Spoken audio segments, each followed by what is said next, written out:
Ellie Mercer's knees hit the frozen platform. The letter crumpled in her fist. 3 words destroyed everything. Don't come. Married another. She'd sold her mother's ring for this journey, traveled 18 days through winter, left her dying father with a promise she'd send money. Now she knelt in the snow on Christmas Eve, and the last train had gone. The depot lamp flickered twice. Died. Darkness swallowed her whole. If you want to see how one broken woman and one wounded rancher find something neither expected, subscribe now and stay until the end. Drop your city in the comments. Let me know how far this story travels. The cold didn't hurt anymore. That scared her most. Ellie Mercer had stopped shivering 20 minutes ago. She knew what that meant. Growing up on an Ohio farm, she'd seen animals freeze. First they shook, then they stopped, then they slept. She wasn't ready to sleep. Not yet. Her fingers fumbled with the letter again, though she'd memorized every word. The paper had gone soft from handling from her tears from the snow melting against it. Miss Mercer. Circumstances changed. Married widow Patterson last month. Don't come. Send no reply. J. Whitfield. 17 words. That's what her future cost. 17 words after 18 days on trains that smelled of coal and desperation. After selling her mother's wedding ring. After promising her father she'd make everything right. Ellie pressed the letter to her chest and laughed. The sound came out wrong. Broken. God, she thought, if you're listening, I don't understand. I don't understand any of this. The depot stretched empty around her. Silver Creek, Montana. Population 312, according to the sign she'd passed. Not a soul in sight. Christmas Eve, and everyone was warm somewhere. Everyone but her. She should move, find shelter, do something. Her legs refused. The platform bench held 3 inches of snow. Her carpet bag sat beside it. Everything she owned packed tight. 2 dresses. 1 pair of good shoes. Her nursing supplies. A Bible her mother had carried from Ireland. What now? She had $4.37. Not enough for a room. Not enough for a ticket back. Not enough for anything except dying slowly in a town that didn't know her name. Ellie closed her eyes. Hoofbeats. Her head snapped up. A wagon emerged from the darkness, pulled by 2 draft horses. Big animal's breath steaming white. The driver sat tall on the seat, shoulders broad under a heavy coat. He pulled the horses to a stop at the platform's edge. For a long moment, neither spoke. He studied her. She studied him.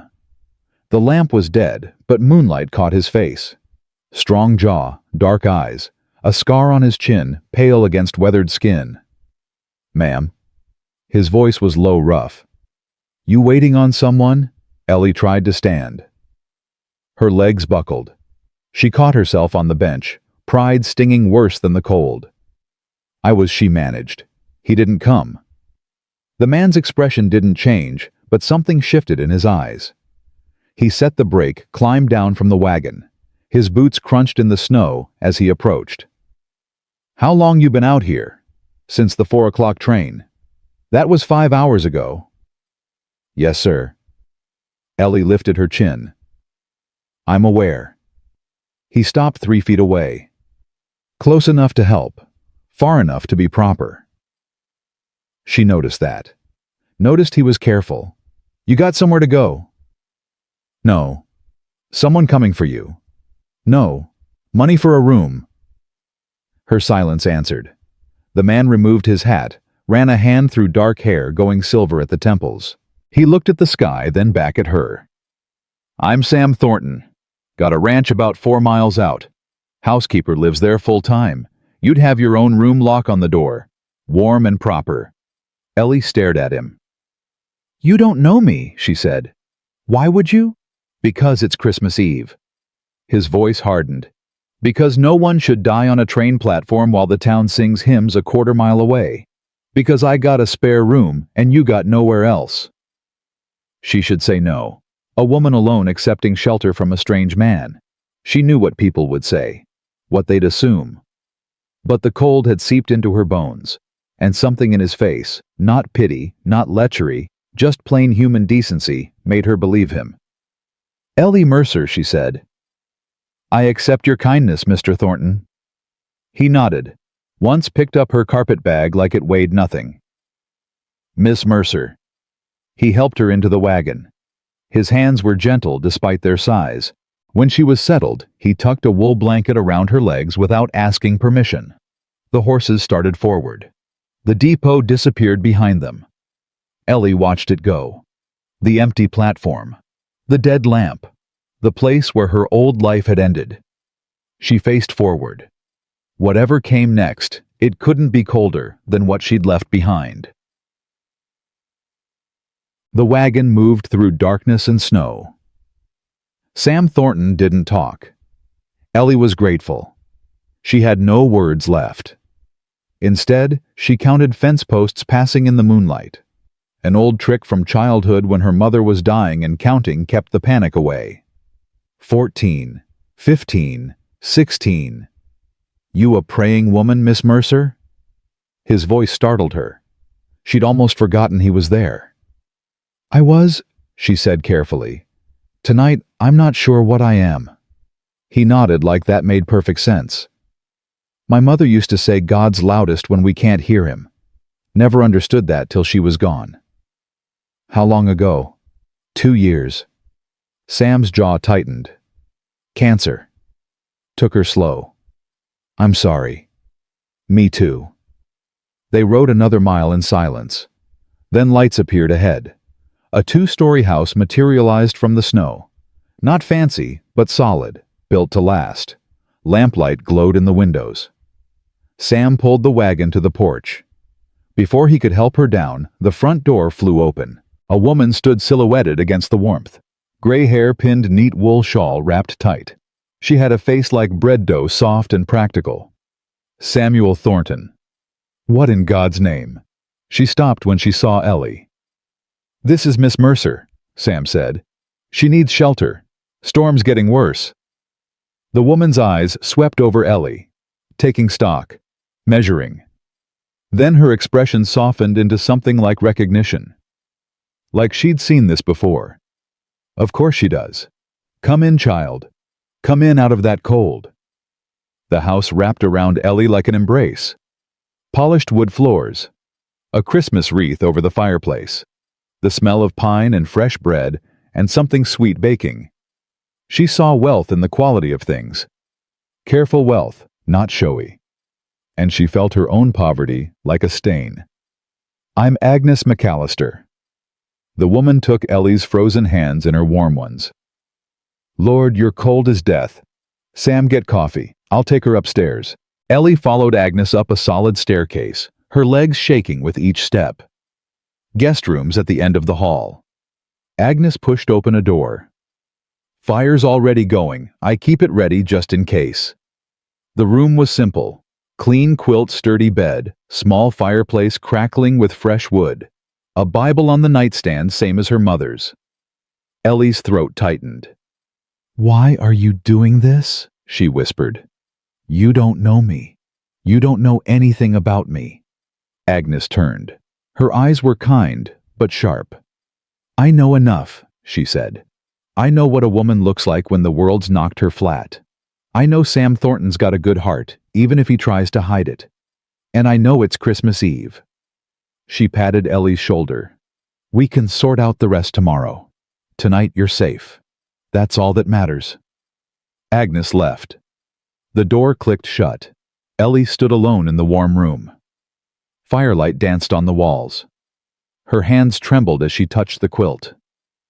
Homemade. Quality stitching. She sat on the bed. The tears came then. Silent, shaking sobs she couldn't stop. 3 weeks of fear and hope and desperate faith, and all of it ending here, in a stranger's guest room, on Christmas Eve. She pulled the quilt around her shoulders and whispered into the empty room, "Please, God. Please let this be real. Let this be mercy and not another trap." She didn't know how long she cried, long enough that the fire burned low, long enough that her eyes swelled and her throat ached. A knock at the door. "Miss Mercer." It was Sam's voice, quiet through the wood. "Coffee's ready if you want it. Kitchen's warm." She wiped her face, straightened her dress, opened the door. Sam stood in the hallway, hat in his hands. His eyes moved over her tear-streaked face, but he said nothing about it. "You don't have to come down," he said. "Agnes can bring something up if you'd rather be alone." "No." Ellie's voice surprised her. Steady, certain. "I'd rather not be alone." Something flickered across his face. Understanding, maybe. "Kitchen's this way." She followed him downstairs. The kitchen was large, built for a family that wasn't there anymore. A long table dominated the center. 2 cups of coffee sat waiting, steam curling up. Sam pulled out a chair for her, sat across, bowed his head briefly, lips moving in silent grace. When he looked up, his eyes were kind. "You want to tell me what happened, or you want to just drink coffee and not talk?" Ellie wrapped her hands around the warm cup. "Both," she said. "Neither." "I don't know." "Fair enough." They sat in silence. The clock on the wall ticked steady. Somewhere in the house, Agnes hummed a hymn Ellie recognized from childhood. She looked at Sam, really looked, took in the lines around his eyes, the gray at his temples, the scar on his chin. A man who'd lived hard. A man who'd survived things. Why, she asked finally. "Why did you stop?" Sam set down his cup, studied his hands. 8 years ago, he said slowly, "I was supposed to get married. Catherine was her name. Prettiest girl in the territory. Everyone said I was the luckiest man alive.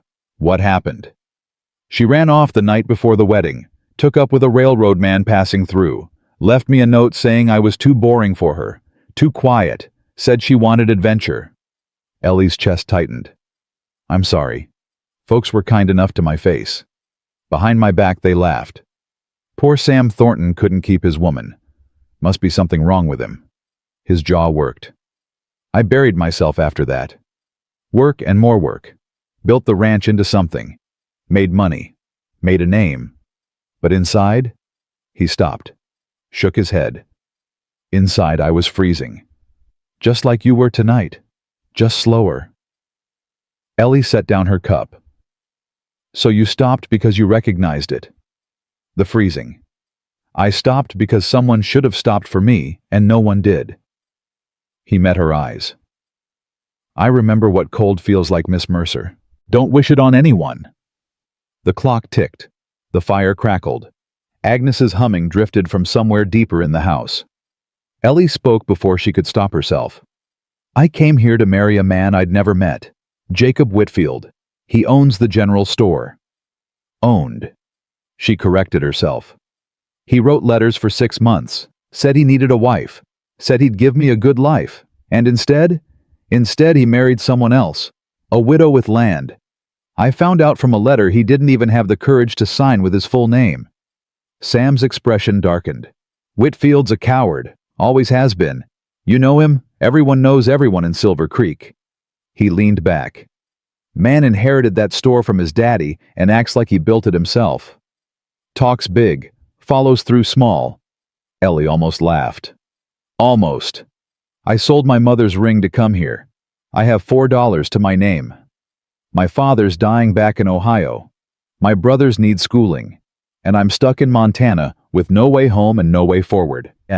She hadn't meant to say all that, but something about this man, his quiet, his steadiness, the way he listened without interrupting pulled the truth out of her. Sam was quiet for a long moment. Then he spoke. "Storm's settling in. Roads won't clear for 3, maybe 4 days. You're welcome to stay until they do. I can't impose like that.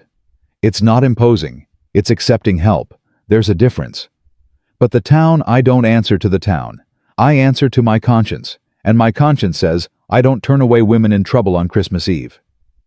Ellie's eyes burned. "What about after? When the road's clear, I've got nowhere to go, Mr. Thornton. No money, no prospects, no reputation left worth saving. Then we'll figure it out. Sam's voice was firm. Together, together. She stared at him. You don't know me. I know enough. His eyes held hers. I know you're brave enough to travel alone across the country, strong enough to survive tonight, honest enough to tell the truth instead of making up a pretty story. That's more than I can say for half the people in this territory. He stood, carried his cup to the sink. Get some sleep, Miss Mercer. Tomorrow's soon enough for planning. Christmas morning we'll eat breakfast and figure out what God has in mind. Mr. Thornton. He turned. Thank you. Her voice cracked. For stopping. For the coffee. For not making me feel like a burden. You're not a burden, he said simply. You're just someone who needed help. Ain't no shame in that. He walked her to the stairs. Stopped at the bottom. Lock on your door works fine. Agnes is just down the hall if you need anything. Good night, Mr. Thornton. Good night, Miss Mercer. Merry Christmas. She climbed the stairs, locked her door, sat on the bed and stared at the fire. Outside, snow fell thick and silent. The wind howled against the windows, but inside she was warm. She was safe. For the first time in weeks, she let herself believe that maybe God hadn't abandoned her after all. Maybe he'd just been waiting for her to end up exactly where she needed to be, in a stranger's house, on Christmas Eve, with a man who knew what freezing felt like.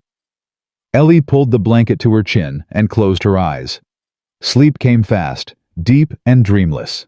She didn't hear Agnes and Sam talking in the kitchen below. That woman's been through hell, Agnes said quietly. I know. You gonna help her? I'm gonna try. You're a good man, Samuel Thornton. Don't let anyone tell you different. Sam stared at the stairs where Ellie had disappeared. We'll see, he said. We'll see what morning brings. He didn't sleep that night, just sat by the fire thinking about frozen platforms and broken letters, and a woman with gray-blue eyes who laughed like she'd forgotten how. Something had shifted tonight. He felt it in his chest, a door opening that he'd kept locked for 8 years. He didn't know if that was good or dangerous, probably both. Outside the storm howled on, but inside the Thornton ranch something new had begun. Something that would change everything for Ellie, for Sam, for the whole town of Silver Creek. They just didn't know it yet. Christmas morning came quiet. Ellie woke to the smell of coffee and bacon drifting up through the floorboards. For a moment she forgot where she was. The bed was too soft. The room too warm. Then memory crashed back and she pressed her hand to her chest, feeling her heart pound. She was in Sam Thornton's house. A stranger's house. On Christmas Day. She dressed quickly in her better dress, the navy one with simple trim. Her fingers trembled as she pinned her hair. The mirror above the washstand showed a woman she barely recognized. Eyes swollen from crying. Cheeks hollow from weeks of poor eating. But alive. Still alive. That counted for something. She descended the stairs slowly, listening. Voices drifted from the kitchen. Sam and Agnes speaking in low tones. She's running from something, Agnes. More than just a broken engagement. We all run from something. Sam's voice was calm. Doesn't mean she's dangerous. Didn't say dangerous. Said complicated. There's a difference. Ellie paused on the bottom step. Should she announce herself? Pretend she hadn't heard? The decision was made for her when Agnes appeared in the kitchen doorway. There you are. Come eat before it gets cold. The kitchen table was set for 3.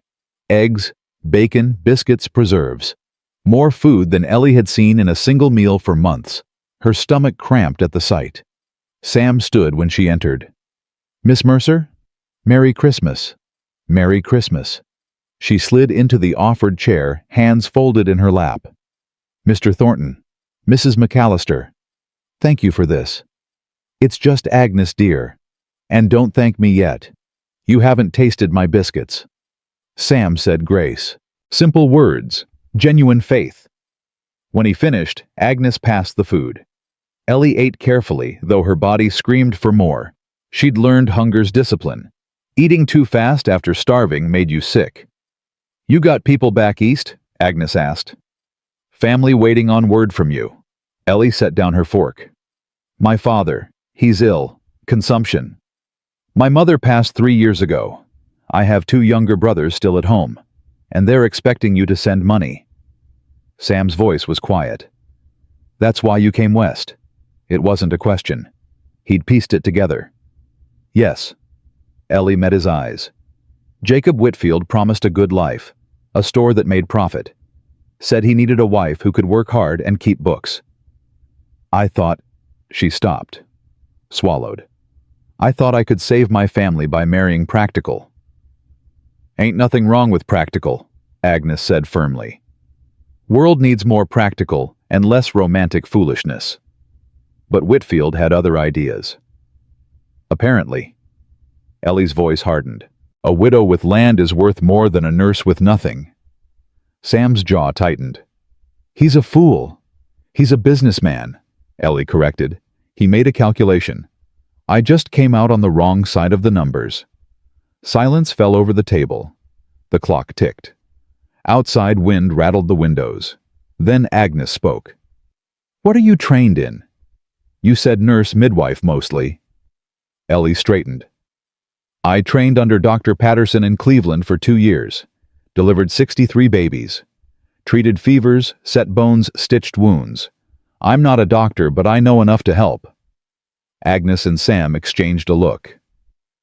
Silver Creek's got 1 doctor, Sam said slowly. Henry Shaw. Good man, but he's getting old. Rides circuit to 3 other towns.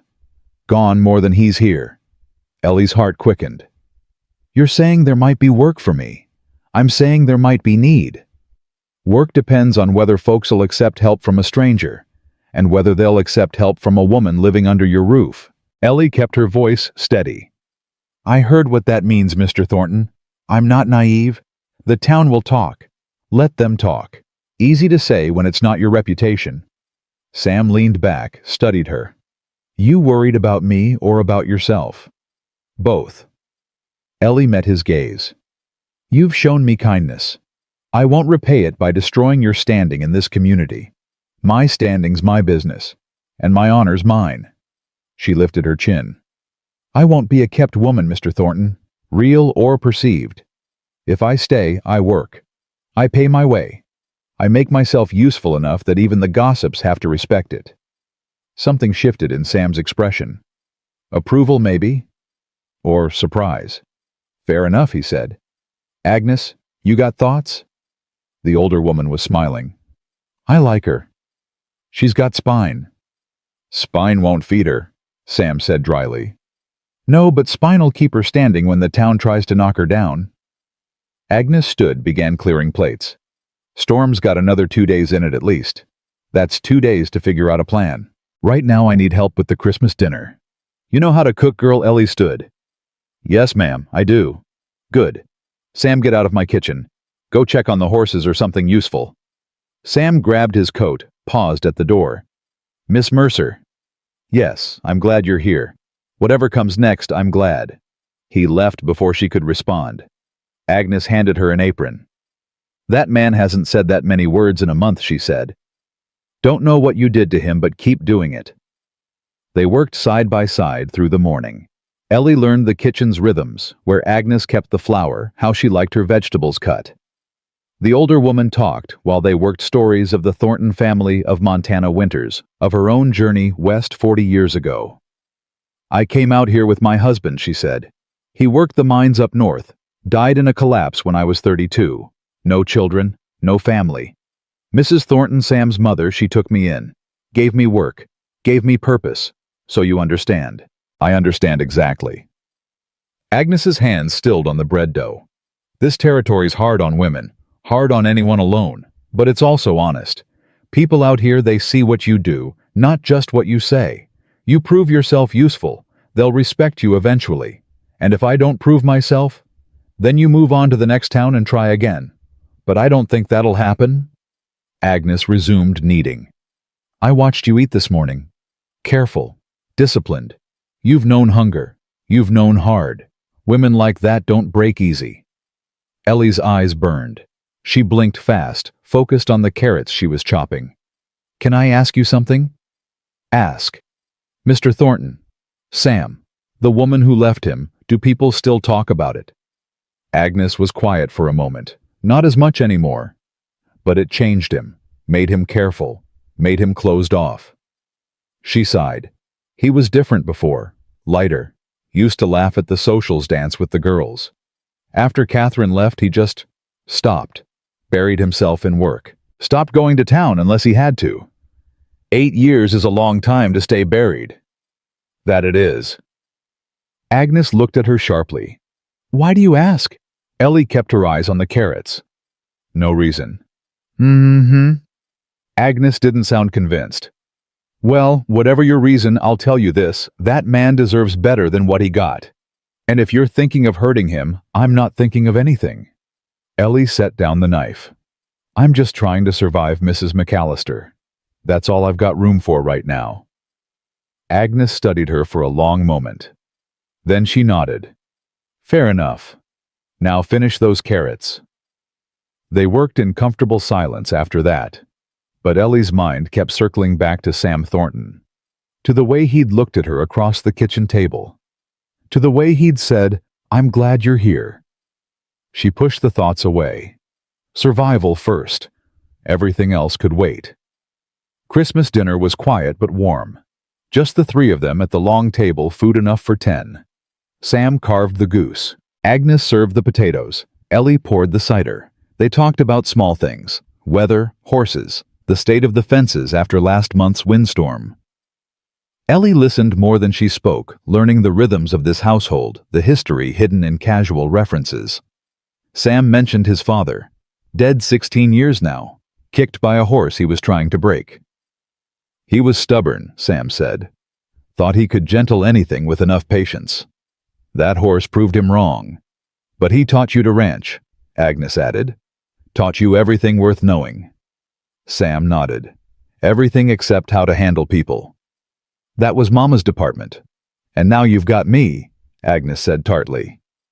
Lucky man. Sam almost smiled. That's one word for it. After dinner they moved to the sitting room. A fire crackled in the hearth. Sam pulled out a worn book from the shelf beside his chair. You read? He asked Ellie.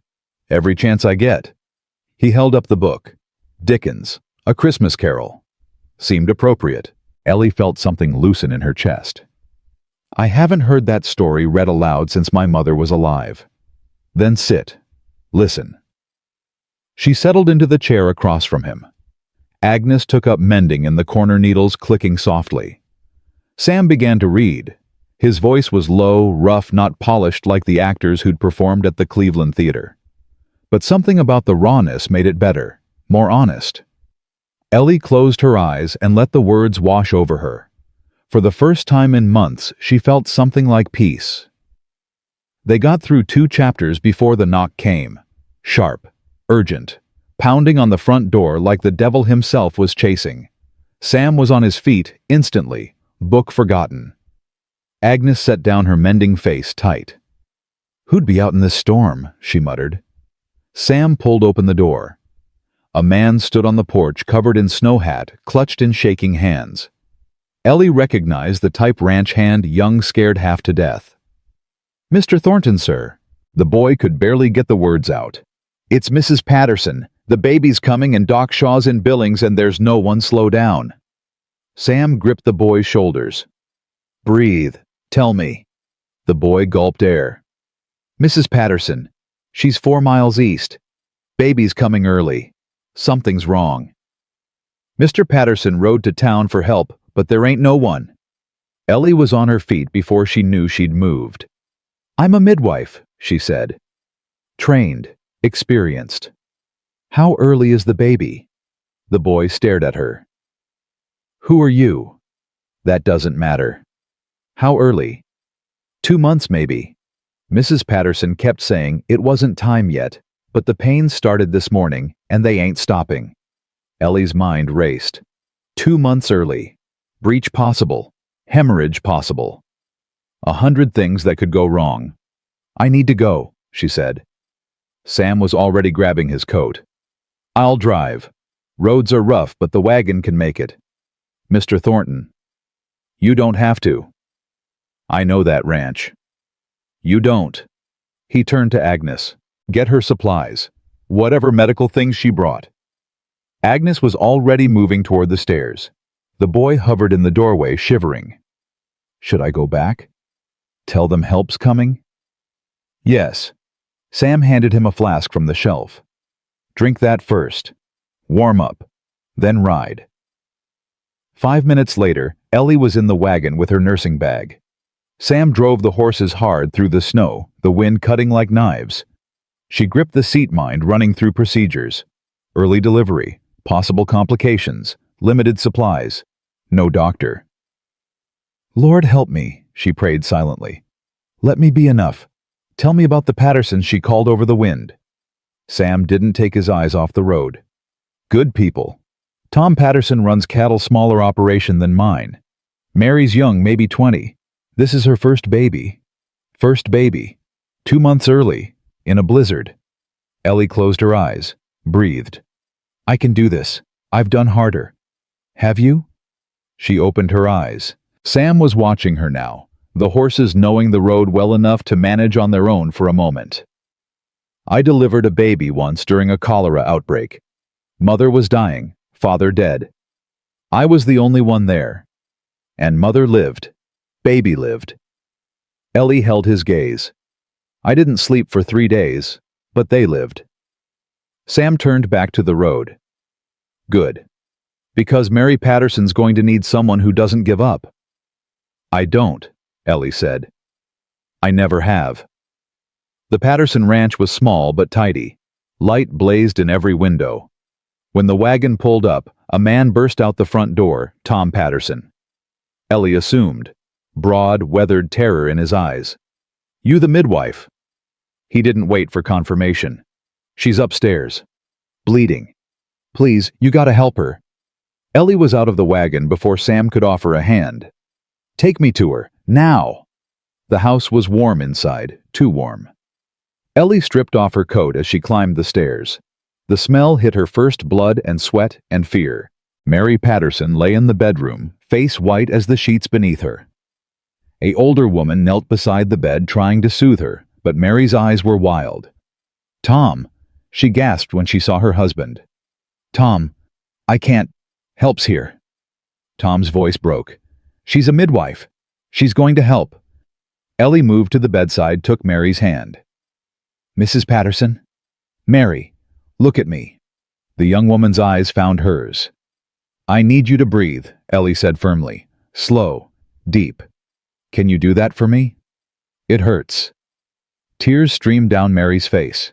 It hurts so bad. I know it does. Ellie's hands moved automatically, checking pulse, checking positioning. But pain means your body's working. We're going to work with it, not against it. She turned to the older woman. Your family aunt. Sarah. The woman's voice trembled. I've been trying to help, but I don't know what. You're doing fine. Ellie kept her voice calm. I need hot water. Clean cloths. A sharp knife boiled if possible. Can you get those? Sarah fled the room. Tom hovered in the doorway. Will she, Mr. Patterson? Ellie caught his eyes. Your wife needs you calm. Can you be calm for her? He nodded shakily. Good. Hold her hand. Talk to her. Tell her about your plans for the spring. Tell her about the baby's room. Keep her mind busy. She worked as she spoke, assessing, preparing. The baby was positioned wrong, not breech, thank God, but turned. She'd need to help guide it. This is going to be hard, Ellie said quietly to Mary. But I've done this before. Many times. You're strong. The baby's strong. We're all going to get through this together. Mary's hand gripped hers like iron. Promise me, she whispered. Promise me my baby lives. Ellie couldn't promise that. No honest midwife could. But she looked into those terrified eyes and said the only thing that mattered. I'm going to do everything in my power. That's my promise. The next 4 hours were the longest of Ellie's life. She worked with sweat running down her back and blood on her hands. She talked Mary through contractions, guided the baby's turn, prayed silently when the cord wrapped once around the tiny neck. Sam waited downstairs. She heard him pacing, heard him talking to Tom when Tom needed a break from the bedroom. At 3 in the morning, the baby came. A girl. Tiny. Too tiny. But breathing. Ellie cleared the airways, wrapped the infant in warmed cloths, held her close until the weak cries strengthened. Mary sobbed with relief. Is she all right? She's small. Ellie placed the baby in Mary's arms. She'll need extra care, warmth, frequent feeding. But she's fighting. You can see it. Tom stood frozen in the doorway. His face crumpled. Thank you. His voice was barely a whisper. Thank you. God bless you. Ellie cleaned up, disposed of the bloody sheets, made sure Mary was stable, bleeding, controlled baby nursing. By dawn, mother and child were sleeping peacefully. She found Sam in the kitchen, coffee cold in his hands. He looked up when she entered. Well, girl. About 5 pounds, small but healthy. Ellie sank into a chair. Mother's fine. Tired, but fine. Sam exhaled long and slow. You did it. We got lucky. 100 things could have gone wrong, but they didn't. Because you were here. Ellie shook her head. Because your ranch hand rode through a blizzard. Because you drove me through the snow. Because Sarah kept her head. We all did it. Sam studied her. You're bleeding. She looked down at her hands, small cuts from where she'd gripped 2 hard nails digging into palms. She hadn't noticed. It's nothing. Sam stood, retrieved a cloth, dipped it in water. He took her hand gently, began cleaning the cuts. You saved 2 lives tonight, he said quietly. I did my job. No. He looked up at her. You did more than that. You walked into a stranger's house on Christmas night and brought a baby into the world. That's not a job. That's a calling. Ellie's throat tightened. She didn't trust her voice. Sam finished cleaning her hands, wrapped a strip of cloth around the worst cut. When we get back to town, he said things are going to be different. What do you mean? I mean Tom Patterson's got a big mouth. By noon, everyone in Silver Creek's going to know what you did tonight. His eyes held hers. They're going to know who you are, what you can do. Some of them will still talk, but some of them will see. See what Sam stood. Put on his coat. That you belong here, he said simply. That you're not some scandal waiting to happen. That you're exactly what this town needs, whether they know it yet or not. He offered his hand. Ready to go home. Ellie looked at his hand, at his face, at this man who'd found her freezing on a platform and given her shelter and driven her through a blizzard to save a stranger's baby. Home. She'd never thought she'd hear that word again. She took his hand. Yes, she said. I'm ready. They drove back through the morning light. The storm had broken. The sky was clear. And somewhere behind them a baby girl named Eleanor, named for the woman who'd brought her into the world, slept peacefully in her mother's arms. Ellie didn't know what the future held. Didn't know if the town would accept her or destroy her. Didn't know if this feeling in her chest, this warmth, when Sam looked at her, was hope or foolishness or something else entirely. But for now, in this moment, she was alive. She was useful. She was going home. And that was enough. The wagon wheels cut fresh tracks through the new fallen snow, and the sun rose higher, and the world looked different than it had the night before. Changed. Full of possibility. Ellie pulled her coat tighter and faced forward. Whatever came next, she was ready. The return to Silver Creek brought complications Ellie hadn't anticipated. Word spread faster than wildfire. By the time Sam pulled the wagon up to his ranch that afternoon, riders had already come and gone. Tom Patterson had sent messages to anyone who'd listen. The strange woman from the Thornton place had saved Mary's life, saved the baby's life, worked through the night like an angel sent from God himself. Agnes met them at the door, her face a mixture of relief and concern. You're back. She looked Ellie over. You look like death warmed over. I feel like it too. Ellie managed a weak smile. Is there coffee? Coffee, food, and a bed? In that order. Agnes ushered her inside. Sam Doc Shaw came by an hour ago. Heard the news from town. He wants to talk to the girl. Now said he'd wait. Agnes handed Ellie a cup of coffee. He's in the sitting room. Ellie's hands tightened on the cup. The town's doctor. This could be opportunity or disaster. I'll go with you. Sam's voice was firm. Mr. Thornton, Sam. And yes, I'm going. He met her eyes. You walked into hell last night and walked out carrying 2 lives. You're not facing this alone. Ellie wanted to argue. She was used to fighting her own battles, but she was also exhausted and scared. And something about Sam's steady presence made her feel less alone than she had in years. All right, she said, together. Dr. Henry Shaw was not what Ellie expected. He was old 70 at least, with white hair and kind eyes and hands that trembled slightly when he rose to greet her. But his gaze was sharp, assessing. Miss Mercer? He shook her hand firmly. I've heard quite a bit about you this morning. I hope some of it was accurate. He smiled slightly. Tom Patterson says you saved his wife and baby from certain death. I'm curious to hear your version. Ellie told him. Clinically. Professionally. The presentation issues the cord complication, the interventions she'd used. Shaw listened without interrupting, his expression unreadable. When she finished, he was quiet for a long moment. Where did you train Cleveland?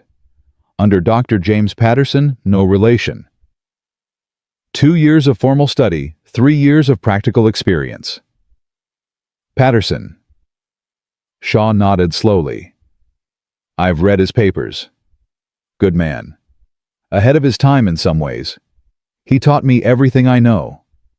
Shaw leaned back. Miss Mercer, I'm 72 years old. I've been the only doctor in this territory for 30 years. I ride circuit to 4 towns. I'm gone more than I'm here. And I'm tired.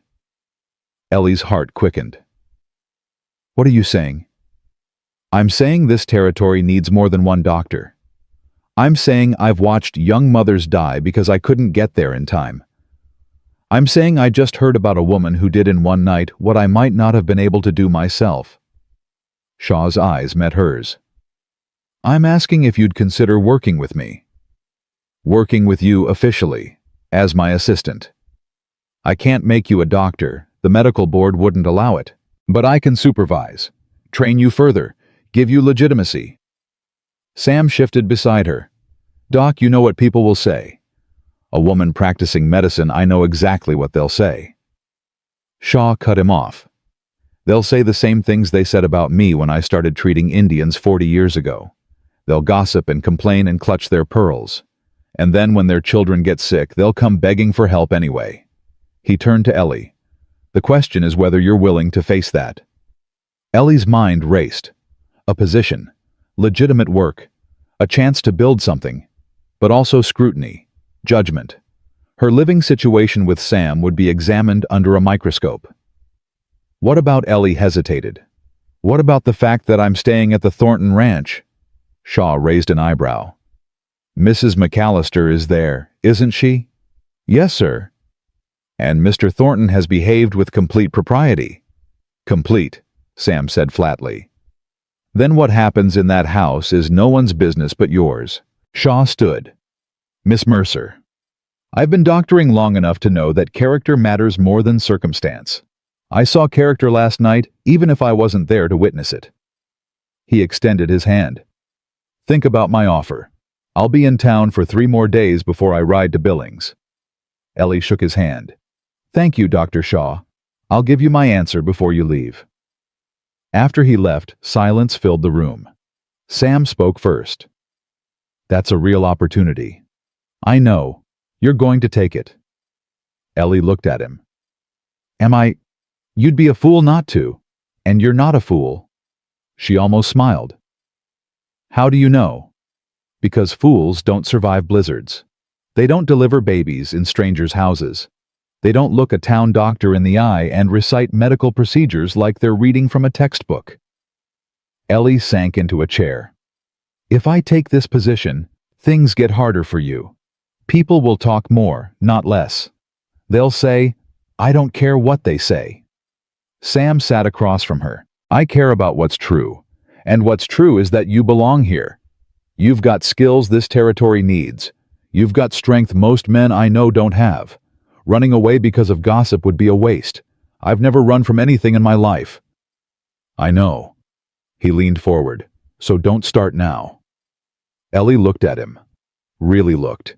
This man who'd found her freezing, who'd driven her through a blizzard, who'd waited all night while she worked, who was now willing to face his community's judgment for her. "Why are you doing this?" she asked quietly. "All of this.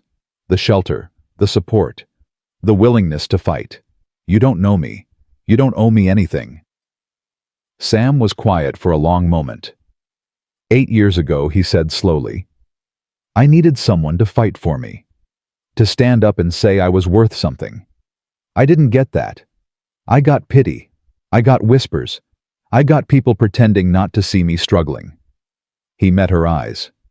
"I know what it's like to be alone when you shouldn't have to be. I know what it costs, and I decided a long time ago that if I ever had the chance to be for someone what no one was for me, I'd take it." Ellie's eyes burned. "That's a beautiful philosophy," she managed. "It's not philosophy, it's just survival. We survive better together than alone." He stood, moved toward the door. "Think about Shaw's offer. Take your time. Whatever you decide, this is still your home for as long as you need it." He paused at the doorway. "And Miss Mercer?" "Yes, you called her Eleanor." "The baby. Tom Patterson told me. Said you didn't even hesitate when Mary asked what to name her." Ellie's breath caught. I wasn't trying to." "I know." Sam's voice softened. "But you gave that little girl your name. That means something. That means you're already part of this place whether you believe it or not." He left her alone with the fire crackling and her thoughts spinning and a future she'd never imagined opening up before her. A chance. A real chance. If she was brave enough to take it. Ellie stared into the flames and made her decision. She was done running. Done being a victim of circumstance. Tomorrow she would tell Dr. Shaw yes. Tomorrow she would start building a life. And whatever the town of Silver Creek thought about it, they would just have to learn to accept it. Because Ellie Mercer had survived worse than gossip. And she wasn't going anywhere. 3 weeks passed faster than Ellie thought possible. She fell into a rhythm at the Thornton Ranch. Mornings helping Agnes with breakfast. Afternoons riding with Dr. Shaw to visit patients across the territory. Evenings in the sitting room reading or talking or simply sitting in comfortable silence while Sam went over his ledgers. It felt dangerous, this comfort. Like something that could be snatched away. She told herself not to get attached. Told herself this was temporary. Told herself 100 lies that got harder to believe with each passing day. "You're settling in." Agnes said it one morning while they kneaded bread together. "I can see it in your shoulders. Less tight than when you came." "I'm just tired." "No, you're home. There's a difference." Ellie didn't answer. Couldn't. Because Agnes was right, and that terrified her. The first real trouble came on a Tuesday. Ellie was in town with Dr. Shaw restocking supplies at the general store. The same store Jacob Whitfield owned. The same man who'd brought her west and abandoned her. She'd avoided it for 3 weeks. But Shaw needed medicines, and Whitfield's was the only place that stocked them. "Just stay calm." Shaw patted her arm as they approached. "You've got nothing to be ashamed of. I know that. Then act like it." The bell above the door jangled as they entered. Ellie kept her eyes forward, focused on the shelves on the task at hand. But she felt him watching her. Felt his gaze like a weight. "Dr. Shaw."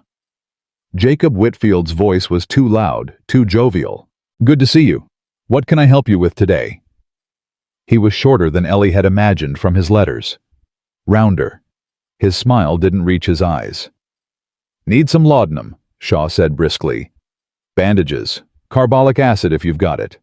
Of course. Whitfield moved behind the counter gathering supplies. His eyes kept sliding to Ellie. And who's your assistant? Don't believe I've had the pleasure. Shaw's jaw tightened. Miss Mercer. She's been working with me for 3 weeks now. Mercer. Whitfield tested the name like it might bite him. Don't recall any Mercers in Silver Creek. She's new to town. Ah. Whitfield's smile sharpened. Staying with Sam Thornton, I heard. Quite the arrangement. Ellie's hands clenched at her sides. She forced herself to breathe. It's a perfectly proper arrangement, she said quietly. Mrs. McAllister is in residence. I have my own room with a lock on the door. Oh, I'm sure. Whitfield wrapped the supplies, still smiling, still watching. Just interesting, that's all. A woman alone staying with a bachelor rancher. People talk. Let them. Whitfield blinked. Excuse me, Ellie stepped forward, met his eyes. Let them talk, Mr. Whitfield. I've got nothing to hide. My conscience is clear. Is yours? The color drained from his face. I don't know what I think you do. Ellie kept her voice level. I think you know exactly what you did, and I think we both know why you're trying to stir up gossip about my living situation. Miss Mercer, you brought me here with promises you never intended to keep. You let me travel 18 days across the country. You let me sell my mother's ring for passage. And then you sent 3 lines in a letter because you didn't even have the courage to face me yourself. Shaw stepped closer, ready to intervene. But Ellie wasn't finished. I could have died on that platform, Mr. Whitfield. Frozen to death on Christmas Eve because of your cowardice. But I didn't. Because someone with actual decency stopped to help.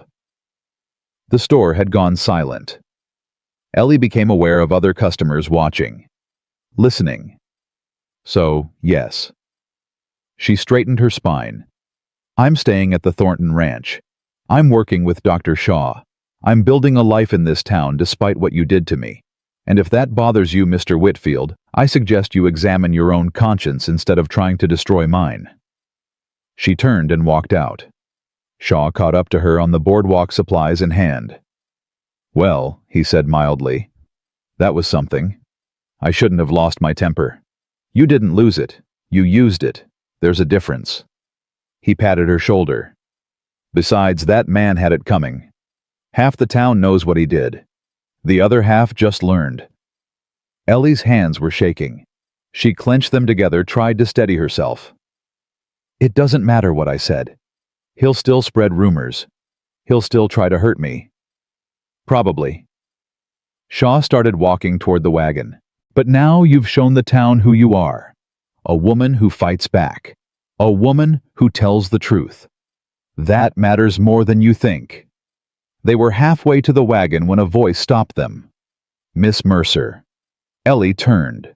A woman stood on the boardwalk behind them. Tall, severe, dressed in expensive black. Her face was hard, but her eyes held something Ellie couldn't quite read. I'm Constance Harwell. The woman didn't offer her hand. My husband owns the bank. Mrs. Harwell. Ellie inclined her head. What can I do for you? I heard what you said in there. To Jacob Whitfield. I'm sure the whole town heard. Yes. Constance's lips twitched. They did. She stepped closer. Her voice dropped. My daughter was ruined by a man like Whitfield. 5 years ago. He promised her marriage, took her virtue, then disappeared. She had to leave Silver Creek. We told everyone she went to care for a sick aunt in Denver. But we all knew the truth. I'm sorry. I'm not looking for sympathy. Constance's eyes were fierce. I'm telling you because I know what it's like. To be abandoned by a man who promised everything. To face a town that would rather blame the woman than the one who hurt her. She glanced back toward the general store. I've spent 5 years being angry at every woman who walked into this town with a man's protection.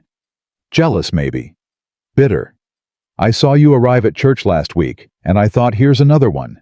Another woman getting what my daughter never got. Ellie waited, but I was wrong. Constance met her eyes. What you did in there, standing up to that coward, telling the truth to his face. My daughter never got to do that. I never got to do that for her. Mrs. Harwell, I'm not going to be your friend, Miss Mercer. I don't make friends easily. But I'm not going to be your enemy either. What you did today took courage. This town needs more courage. She turned and walked away before Ellie could respond. Shaw let out a low whistle. Well, that was unexpected. Ellie stared after Constance Harwell's retreating figure. What just happened? I think you just got an ally, or at least one less enemy. He helped her into the wagon. The ride back to the ranch was quiet, but Ellie's mind was spinning. Constance Harwell, Jacob Whitfield, the watching eyes of Silver Creek. She'd made her stand, told her truth. Now she'd have to live with the consequences. The consequences came faster than expected.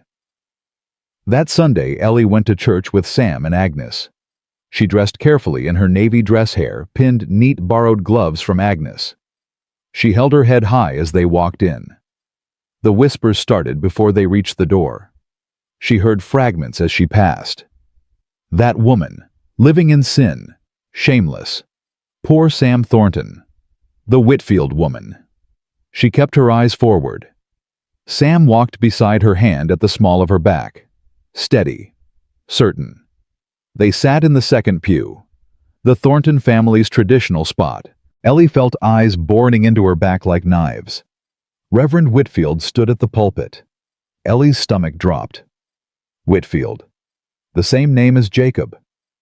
She should have known. The Reverend was older than Jacob. His father, probably. The same cold eyes. The same too wide smile. Welcome, friends, to this Sunday service. His gaze swept the congregation, lingered on Ellie. Today, I want to speak about temptation. About the serpent in the garden. About women who lead good men astray. Sam's hand tightened on his knee. The sermon was pointed.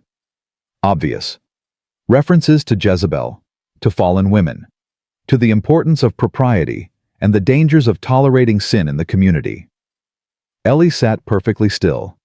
She felt Sam's anger radiating beside her, felt Agnes's rigid posture on her other side. She refused to react, refused to give them the satisfaction. When the service ended, people filed out quickly. No one approached her. No one met her eyes. Except one person. Mary Patterson, thin and tired, but glowing with new mother joy, pushed through the crowd with baby Eleanor in her arms. Miss Mercer, she was breathless, defiant. I wanted you to meet her properly, my daughter. Ellie's eyes burned. She's beautiful. She's alive. Mary's voice cracked. Because of you. I don't care what that preacher says. I don't care what anyone says. You saved us both. Tom Patterson appeared behind his wife, hat in hand. What Mary said. We owe you everything. You don't owe me anything. We owe you our daughter's life. That's everything. Tom's jaw was set. If anyone in this town gives you trouble, you tell them to talk to me. I'll set them straight. More people were watching now, listening. Mary lifted her voice deliberately. Dr. Shaw says you're the best midwife he's ever worked with. Says half the territory's going to want you delivering their babies. Mary Ellie tried to quiet her. No. Mary's eyes blazed. I'm not going to whisper. You saved my daughter. You stayed with me all night. You held my hand and told me to breathe, and you wouldn't give up even when I wanted to. She turned to face the watching crowd. This woman is a hero. Anyone who says different is a liar and a coward. The silence was deafening. Then slowly someone started clapping. Ellie turned. An old man she didn't recognize. Then another woman. Then another. Not everyone, not even most. But enough. Enough to crack the wall of judgment. Enough to show that the town wasn't unanimous. Constance Harwell caught Ellie's eye across the churchyard. She didn't smile, didn't wave, but she inclined her head. Slightly. Acknowledgement. Sam drove the wagon home in silence. When they reached the ranch, he helped Ellie down. His hands lingered on her waist for just a moment. You all right? I'm fine. You're shaking. I'm angry. There's a difference. Sam's jaw tightened. That sermon was about you. I know, Reverend Whitfield is Jacob's father. I figured. He'll keep coming after you. Him and his son. Ellie met his eyes. Then I'll keep standing up. What choice do I have? You could leave. The words hung between them. Is that what you want? Ellie asked quietly. You want me to leave? Sam's expression shifted. Something raw crossed his face before he controlled it. No. His voice was rough. That's not what I want. Then why did you say it? Because you should know you have options. You're not trapped here. You're not obligated to stay and fight just because I offered you shelter. If leaving would make your life easier, leaving wouldn't make my life easier. Ellie cut him off. It would make me a coward. It would mean the Whitfields won. It would mean every woman who ever got abandoned by a man like Jacob has to keep running. She stepped closer. I'm done running, Sam. I've been running my whole life. Running from poverty. Running from my father's illness. Running toward a future I thought would save me. Her voice steadied. I'm tired. I'm tired of running. I want to plant my feet somewhere and grow roots. I want to matter to a community, not just pass through it. I want to build something that lasts. She looked at the ranch, at the house, at the land stretching out under the winter sky. I want to be here. If you'll have me. Sam was very still. If I'll have you, he repeated. Yes. Ellie. I've wanted you here since the moment you made coffee without asking permission. Her breath caught. Sam stepped closer, reached up, touched her face with calloused fingers. I've been trying not to say anything. Trying to give you space. Trying not to be another man who makes demands of you when you've got nothing left to give. You're not making demands. I want to. His voice was rough. Every day I want to ask you to stay, to make this permanent, to let me court you properly the way a woman deserves. Why haven't you? Because you've been through hell. Because you need time. Because I'm scared if I push too hard you'll run, and I'll spend the rest of my life wondering what might have been. Ellie's heart pounded. I'm not going to run, she whispered. Sam's hand slid into her hair. He pulled her closer. His forehead touched hers. Then stay, he said. Stay and let me love you. Stay and let me prove that not all men are like Jacob Whitfield. Stay and build something with me. I don't have anything to offer you. No dowry, no land, no family name. You have yourself. Sam's voice cracked. That's more than enough. That's everything. She kissed him. She didn't plan it, didn't think about it. Just rose on her toes and pressed her lips to his and felt him freeze for one heartbeat before his arms came around her and he kissed her back. It wasn't gentle. It wasn't tentative. It was desperate and fierce and full of everything they'd both been holding back. When they finally broke apart, they were both breathing hard. Well, Sam's voice was unsteady. That's one way to answer. Ellie laughed. The sound surprised her. Light. Free. I'm staying, she said. I'm staying, and I'm fighting, and I'm not going anywhere. Good. Sam kissed her forehead. Because I wasn't going to let you leave anyway. They stood there in the winter cold holding each other, and for the first time in longer than Ellie could remember, she felt whole. Not healed, not yet, but on the way. And that was enough. The next 2 weeks brought changes Ellie hadn't expected.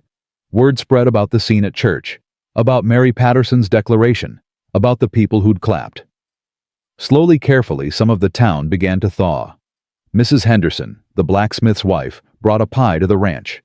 Just being neighborly, she said, not meeting Ellie's eyes.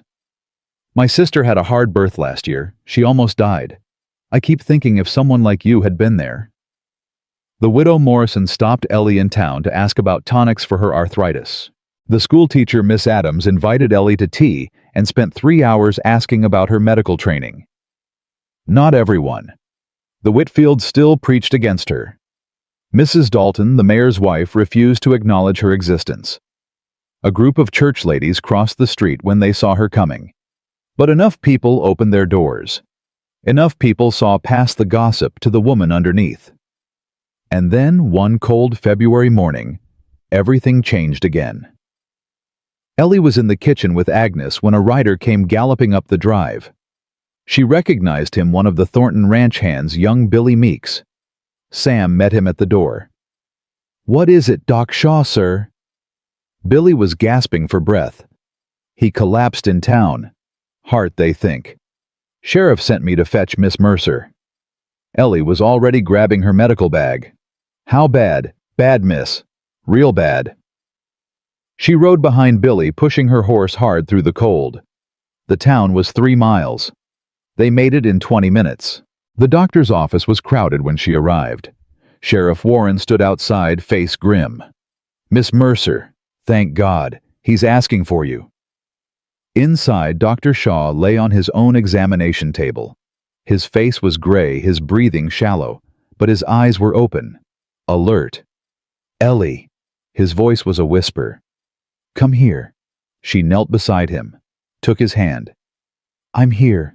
Listen to me." He gripped her fingers with surprising strength. "I'm dying. Don't say that. It's true. I've known it was coming. My heart's been weak for years."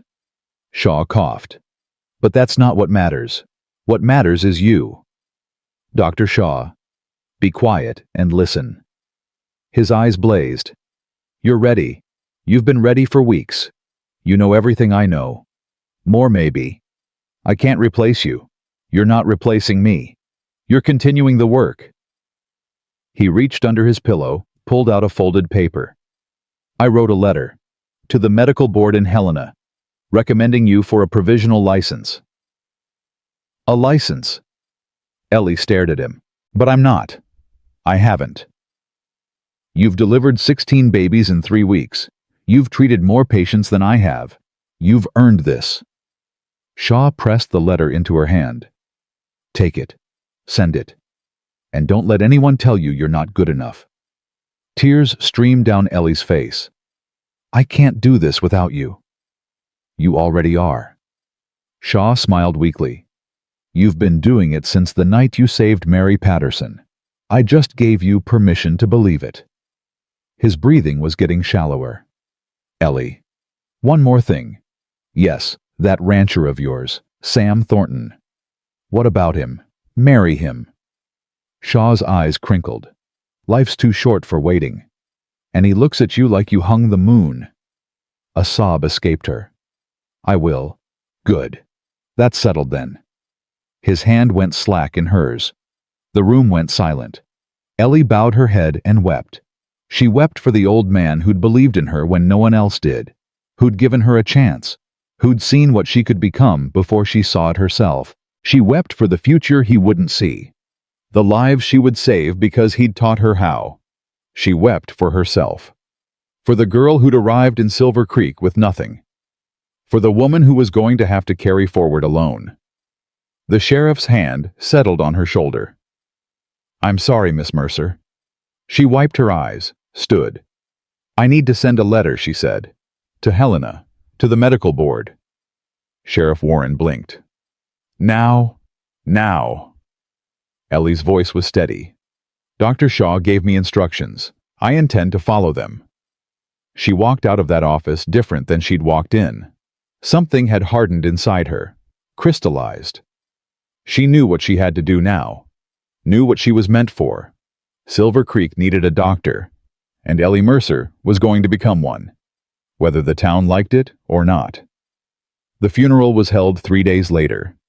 Ellie stood at the graveside, Sam's hand warm in hers, and watched them lower Dr. Henry Shaw into the frozen ground. Half the town had come. More than half. People who'd been treated by him, saved by him, delivered into the world by his steady hands. Reverend Whitfield refused to officiate, said a man who'd treated Indians and consorted with fallen women didn't deserve a Christian burial. So the Methodist circuit rider came instead, a young man with kind eyes who spoke about service and sacrifice and the measure of a life. Ellie barely heard the words. She kept thinking about Shaw's last moments, about the letter in her pocket, about the weight of everything he'd trusted her to carry. After the service, people filed past. Some nodded to her. Some ignored her. Mrs. Patterson squeezed her hand and whispered, "He'd be proud of you." Ellie couldn't speak, could only nod. Sam led her away when the crowd thinned. "You need to eat." "I'm not hungry." "I didn't ask if you were hungry. I said you need to eat." They rode back to the ranch in silence. Agnes had supper waiting. Ellie forced down a few bites, then retreated to the sitting room and stared at the fire. Sam found her there an hour later. "You want to talk about it, no?" He sat down anyway. Not touching her. Just present. "He believed in you," Sam said quietly. "More than anyone I've ever seen. You were like a daughter to him those last weeks." Ellie's eyes burned. "I knew him for 3 weeks." 3 weeks. That's nothing. Time doesn't measure what matters. Sam leaned forward. "My father died when I was 20. I'd spent my whole life with him, and I still felt like I didn't have enough time. But that man Shaw, he saw something in you. He chose to spend his last weeks teaching you everything he knew. That means something. He gave me a letter." Ellie pulled it from her pocket. "To the medical board. Recommending me for a provisional license." Sam's eyes widened. "Ellie, that's impossible. A woman. Practicing medicine. With no formal degree." She stared at the paper. "He believed I could do it. He believed this territory would accept me. Do you believe it?" Ellie was quiet for a long moment. "I don't know," she admitted. "I know I can do the work. I've proven that. But getting people to let me do it, getting the law to recognize me, that's different. One step at a time." Sam took her hand. "Send the letter. See what happens. Whatever comes, we'll face it together. Together." Ellie tested the word. "You keep saying that. Because I mean it." She looked at him. At this man who'd saved her life on Christmas Eve, who'd driven her through a blizzard, who'd stood by her through gossip and sermons and a funeral. "I love you," she said. The words came out before she could stop them. Simple. True. Sam's breath caught. "Say it again." "I love you, Sam Thornton. I don't know when it happened. I don't know how. But I love you, and I'm tired of pretending I don't." Sam pulled her close, kissed her hard. "I love you too," he said against her lips. "I've loved you since you made coffee without asking. Since you stood up to Whitfield in his own store. Since you told me you weren't going to run. Then why are we still pretending this is temporary?" Sam pulled back, looked at her. "Are you saying what I think you're saying? I'm saying I want to stay. Not as a guest, not as a charity case. I want to stay as your wife." Sam's face transformed, joy pure and unguarded. "Ellie Mercer. Are you proposing to me?" "I suppose I am." She lifted her chin. "Is that a problem?" "Not a problem."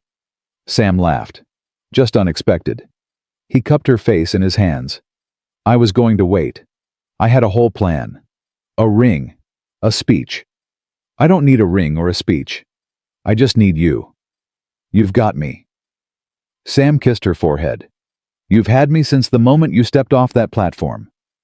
Then let's stop waiting. Let's get married. When soon? Before the town can gossip more. Before the Whitfields can make more trouble. Before anything else goes wrong." Sam studied her face. "You're sure? You don't want time to think I've done nothing but think for 3 weeks." Ellie's voice was steady. "I know what I want. I want this ranch. I want this life. I want you." "Then yes." Sam pulled her close. Yes to everything. They held each other in the firelight, and for one perfect moment, everything was right. But perfect moments never lasted long in Silver Creek. The letter to Helena went out the next morning. Sam drove Ellie to town himself, stood beside her while she handed it to the postmaster. "This is going to cause trouble." The postmaster, old Mr. Hendricks, peered at the address. "Medical board. They don't like women poking around in doctor business." "Then they'll have to learn," Ellie said calmly. Hendricks shrugged. "Your funeral." Word spread fast.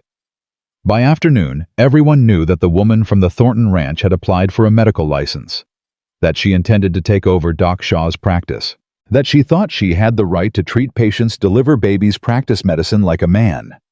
The Whitfield struck first. Sunday's sermon was the most vicious yet. Reverend Whitfield thundered about the natural order, about women's place, about the dangers of pride and ambition in the fairer sex. "This territory is under attack," he proclaimed from the pulpit, "not by Indians or outlaws, but by something far more insidious, by women who forget their God-given roles, who reach above their station, who corrupt good men with their wiles and then demand the rights of those men as their own." Ellie sat rigid in the pew. Sam's hand covered hers, gripped tight. "We know who I'm speaking of," Whitfield continued.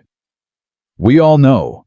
A woman who arrived in our midst under scandalous circumstances, who wormed her way into the home of one of our most respected citizens, who now has the audacity to claim she can do the work of a trained physician." He pointed directly at Ellie. "This woman is a fraud, a temptress, a threat to everything we hold dear." Sam was on his feet before Ellie could stop him. "That's enough." The church went silent. "I said that's enough." Sam's voice carried through the space. "You've been attacking Miss Mercer since she arrived. You've twisted scripture to justify your son's cowardice. You've used this pulpit to spread lies and hatred. Mr. Thornton, you forget yourself, no. I remember exactly who I am." Sam stepped into the aisle. "I'm the son of the man who built this church, the man who founded this town, the man who taught me that Christianity means mercy, not judgment." He looked around at the congregation. Miss Mercer saved Mary Patterson's life, saved her baby's life. She worked alongside Dr. Shaw for 3 weeks, treating your families, delivering your children. And when Shaw died, he wrote to the medical board himself, recommending her for a license. Murmurs rippled through the pews. "That letter exists. I saw it. Shaw trusted her with his life's work. He believed she was the best person to continue it." Sam turned back to Whitfield. "Your son abandoned this woman on Christmas Eve, left her to freeze on a train platform. If I hadn't come along, she'd be dead. And now you stand there calling her a threat, Mr. Thornton. She's the bravest person I know, the most capable, the most honest." Sam's voice cracked. "And I'm going to marry her." The congregation erupted. "Order!" Whitfield shouted. "Order!" But people were standing, talking, arguing. Some looked angry, others looked thoughtful. A few were nodding. Mary Patterson rose from her seat, baby Eleanor in her arms. "Sam Thornton's right." Her voice was clear and strong. "This woman saved my daughter. Saved me.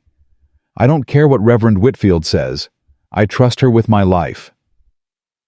Tom Patterson stood beside his wife. "We both do." More people rose. The Hendersons, the widow Morrison, old Mr. Porter from the feed store. Not everyone, not even most, but enough. Enough to create a divide. Enough to show that the Whitfields didn't speak for the whole town. Reverend Whitfield's face went purple with rage. "This isn't over," he snarled. "You'll all regret this. Mark my words." He stormed out of his own church. The congregation stood in stunned silence. Then slowly people began to leave. Some approached Ellie to shake her hand. Others hurried out without looking at her. Constance Harwell stopped beside Ellie's pew. "Well," she said dryly, "that was certainly memorable." "Mrs. Harwell, you've got allies now." Constance's eyes were fierce. "Real ones. Don't waste them." She swept out before Ellie could respond. Sam helped Ellie to her feet. She was shaking. "You didn't have to do that." "Yes, I did." Sam's jaw was set. "I've been quiet too long. Let them push you around. Let them define the terms. That ends now. They'll come after you. The Whitfields. They'll make trouble for the ranch. Let them try." They walked out of the church together into cold February sunlight. Behind them, the town was dividing. Lines being drawn. Sides being chosen. War was coming. But for the first time, Ellie felt ready to fight it. The response from Helena came faster than expected.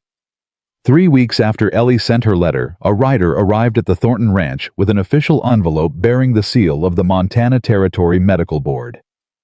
Ellie's hands trembled as she opened it. Sam stood beside her. Agnes hovered in the doorway. Well, Sam's voice was tense. Ellie read the letter. Read it again. They want to interview me. What? The board. They've reviewed Dr. Shaw's recommendation. They've requested I appear before them in Helena for an examination. If I pass, they'll grant a provisional license. Sam let out a breath. Ellie, it's a chance. Ellie looked up at him. Just a chance. I might fail. They might decide a woman can't be trusted with medicine, or you might pass. Sam gripped her shoulders. You might prove them wrong. When do they want you? Agnes asked. 2 weeks. Ellie checked the date. March 15th. That's the week after we planned the wedding. Ellie's heart sank. She'd forgotten. In all the chaos, she'd forgotten. We'll postpone. No.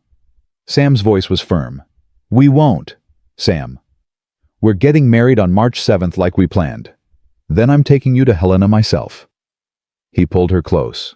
You're going to walk into that examination as Mrs. Sam Thornton, with a husband who believes in you, with a whole town watching to see if you succeed.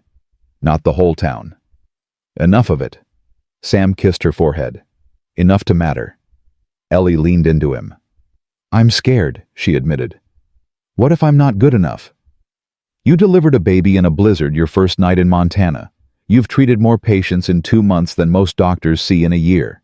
You held Henry Shaw's hand while he died and promised to carry on his work. Sam tilted her chin up. You're good enough, Ellie. You've always been good enough. You just need to believe it. She kissed him. Soft, grateful, full of promise. I'll try. Don't try. Do.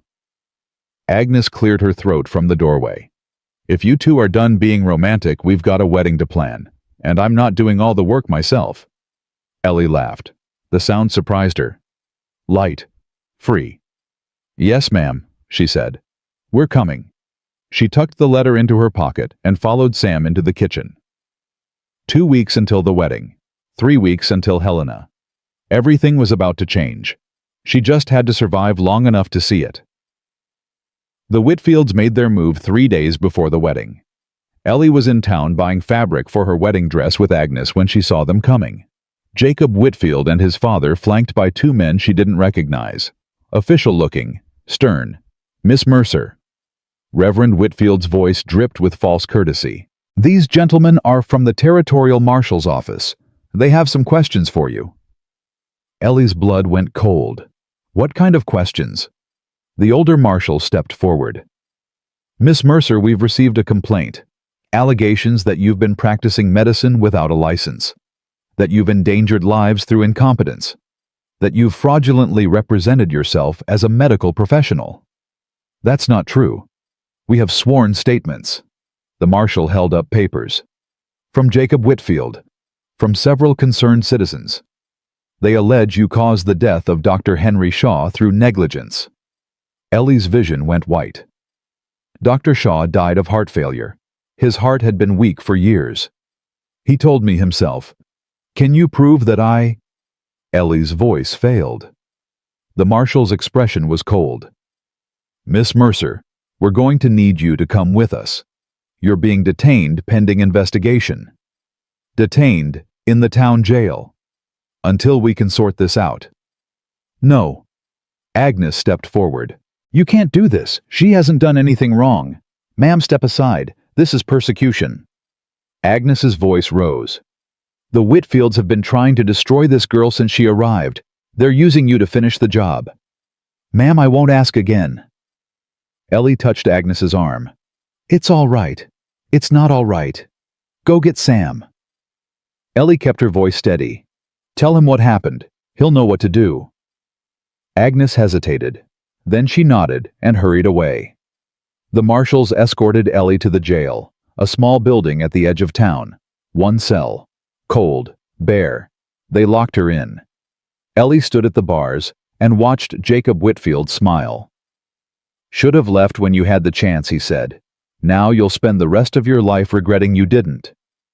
She didn't respond, didn't give him the satisfaction, but inside her heart was breaking. 3 days until her wedding, 3 weeks until Helena, and she was locked in a cell accused of killing the man who'd believed in her most. Sam arrived within the hour. Ellie. He gripped the bars of her cell. His face was pale, furious. Are you all right? I'm fine. She wasn't fine, but she wouldn't let him see her break. What's happening? I've sent a writer to Helena, to the medical board. If Shaw's death was natural, there'll be records, documentation, and if the Whitfields got to those records first. Sam's jaw tightened. Then we'll find witnesses, people who knew Shaw was sick, people who saw his condition. That could take weeks. I don't care if it takes months. Sam's eyes burned. I'm not letting them do this to you. I'm not letting them win. Ellie reached through the bars, touched his face. Sam, listen to me. I'm listening. If this goes wrong, if they convict me, I need you to let me go. What I need you to walk away. Protect yourself. Protect the ranch. Don't let them destroy you because of me. Sam grabbed her hand, held it tight. Never. Sam, I said never. His voice cracked. I didn't save you from freezing on a platform just to abandon you in a jail cell. I didn't spend 3 months falling in love with you just to walk away when things got hard. He pressed his forehead to the bars. You're going to get out of here. We're going to get married. You're going to go to Helena and pass that examination. And then we're going to come home and spend the rest of our lives proving every single one of these bastards wrong. Ellie's tears spilled over. You can't promise that. Watch me. He kissed her through the bars. Desperate. Fierce. I love you, he said. I'm not giving up. And neither are you. He pulled away, wiped his eyes. I'll be back. With help. With evidence. With whatever it takes. He strode out of the jail. Ellie sank onto the cold cot and wrapped her arms around herself. She'd been abandoned before. Left to freeze. Left to die. But Sam Thornton was different. She had to believe that. She had to. The next 2 days were the longest of Ellie's life. She sat in that cell, waiting, praying, fighting despair. People came. Mary Patterson with baby Eleanor. Sheriff Warren apologetic but bound by law. Agnes with food and blankets and fierce promises of vengeance. But no evidence. No proof. The trial was set for the morning of what should have been her wedding day. Ellie woke before dawn, dressed in her one good dress, the navy one she'd worn the day she arrived. She thought about Sam, about the life they'd planned, about the future that was slipping away. Lord, she prayed, if you're listening, I need a miracle. Just one. Please. The courtroom was packed, every seat filled, people standing along the walls. The whole town turned out to watch. Judge Morrison presided, an old man with tired eyes and a reputation for fairness. The Whitfields sat in the front row, smug, confident. Sam sat behind Ellie. She felt his presence like a hand on her shoulder. The marshal presented the charges. Practicing medicine without a license. Negligence resulting in death. Fraud. The evidence was thin. Just the Whitfield statements. A few witnesses who'd never actually seen Ellie treat anyone. But it was enough to keep her locked up. Enough to destroy her reputation. The prosecutor called Jacob Whitfield to the stand. Mr. Whitfield, you invited Miss Mercer to Silver Creek, I did. Jacob's voice was smooth. I was looking for a wife. She represented herself as a respectable woman. And what happened when she arrived, I discovered she was not what she claimed. Jacob's eyes slid to Ellie. She was desperate, grasping. When I broke off the engagement, she became vengeful. That's a lie. Ellie rose before she could stop herself. Order. Judge Morrison banged his gavel. Miss Mercer, you'll have your chance to speak. Ellie sat. Her hands were shaking. Continue, Mr. Whitfield. Jacob smiled.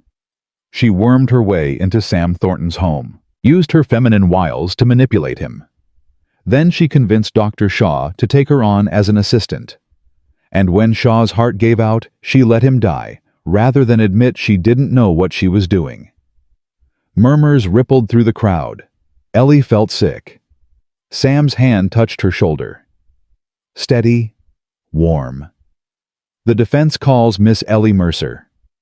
Ellie rose, walked to the stand, placed her hand on the Bible.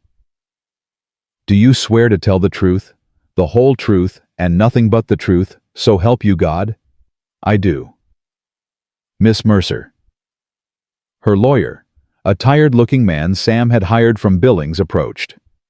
Tell us what really happened the night Dr. Shaw died. Ellie told them. Every detail. Shaw's confession about his heart. His insistence that she continue his work. The letter to the medical board. He knew he was dying, she said. He'd known for months. He told me himself that his heart was failing. He wanted to make sure someone would be here to care for the town after he was gone, and that someone was you. Yes. Ellie lifted her chin.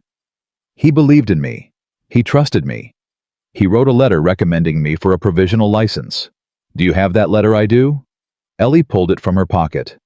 The letter I sent to Helena was a copy. This is the original. She handed it to the judge. Morrison read it slowly. His expression shifted. This letter states that Dr. Shaw considered Miss Mercer the most capable medical practitioner he'd worked with in 30 years. That he believed she was fully qualified to continue his practice. That he was dying and wanted to ensure the territory had care after his death. The courtroom went silent. Your Honor, Jacob Rose, that letter could be a forgery. There's no way to verify. The door burst open. A man strode in, middle-aged, well-dressed, carrying a leather satchel. I can verify it. Every head turned. I'm Dr. William Foster, the man announced, from the Montana Territory Medical Board. I received an urgent message 3 days ago regarding these proceedings. I've written here directly from Helena. He approached the bench. I knew Henry Shaw for 20 years, served with him on the board. I recognize his handwriting, his signature, his seal. Foster examined the letter. This is authentic. Shaw wrote this. And I can further testify that Shaw informed me of his heart condition 2 years ago. He knew he was dying. He'd been preparing for it. The courtroom erupted. Order. Morrison banged his gavel. Order. When the room quieted, Foster continued. Furthermore, I've brought records from our office. Dr. Shaw filed regular reports on Miss Mercer's work. He documented every patient she treated, every procedure she performed. His notes are meticulous. He looked at Ellie. He believed you were extraordinary, Miss Mercer. His words, not mine. Ellie's vision blurred with tears. Morrison studied the documents Foster had provided. This changes things significantly, he said finally. The prosecution's case rests on the assumption that Miss Mercer caused or contributed to Dr. Shaw's death. These records indicate Shaw died of a pre-existing condition he'd been managing for years. He looked at the Whitfields. Do you have any evidence to the contrary? Reverend Whitfield's face was purple. He was a con artist. He was manipulated by that woman. She.